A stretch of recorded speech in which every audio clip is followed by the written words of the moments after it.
இதா முடியாமையே இன்னொரு புருஷன்கிட்ட பேச்சுவார்த்தை எல்லாம் நடத்தலாமா கல்யாணம் கட்டிக்கிறத பத்தி அப்படின்னு கேள்வி. நமக்கு தெரியும் படிக்கிறோமல்ல. இதா முடியாம அடுத்த ஹித்துபத்துக்கான பேச்சுகள் கூடாது, அடுத்த ஹித்துபத்து நடக்க கூடாது.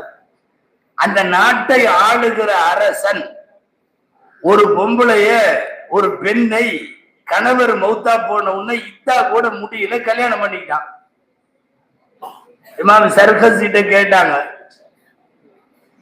அவன் அந்த சர்கசி இருக்கிற நேரத்துல அந்த அரசனுக்கு பேரு அவன் மாக்கான்னு பேரான்.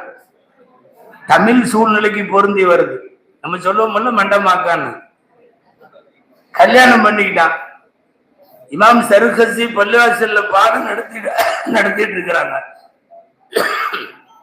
எவனோ சர்கசிய ஜெயிலுக்கு அனுப்புறதுன்னு முடிவு பண்ணிட்டான்.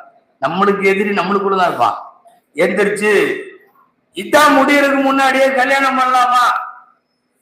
ஹசரத் சொன்னாங்க கூடாது, பண்ணக்கூடாது. நாட்டோட அரசரா இருந்தாலுமா அனுப்புறதுன்னு முடிவு பண்ணிட்டாங்க. நாட்டோட அரசரா இருந்தாலுமா ஆமா கூடாது. அவ்வளவுதான். பாடம் முடிச்ச உடனே போலீஸ் வந்து தூக்கிட்டு போச்சு.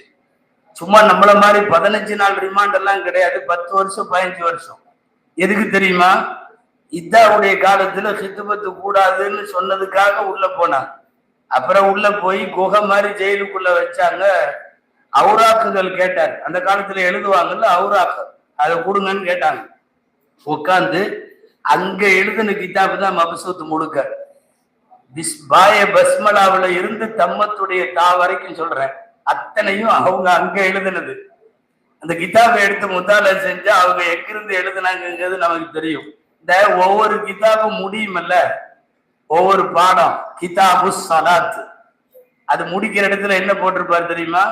தம்மத் கிதாபு சலாத்தி பிஅவுனில்லா, அல்லாஹ்வுடைய அருளால கிதாபு சலாத் முடிஞ்சு இப்படிக்குன்னு போட்டு அலாஹாதா அல் மஹ்பூசி மின் சலாத்தில் ஜமாஅ, கிதாபு சலாத்து முடிஞ்சிருச்சு, தொழுகைக்கே போகாமல் தடுத்து வைக்கப்பட்டிருப்பவன் அப்படின்னு கேட்டுப்பட்டிருப்பார்.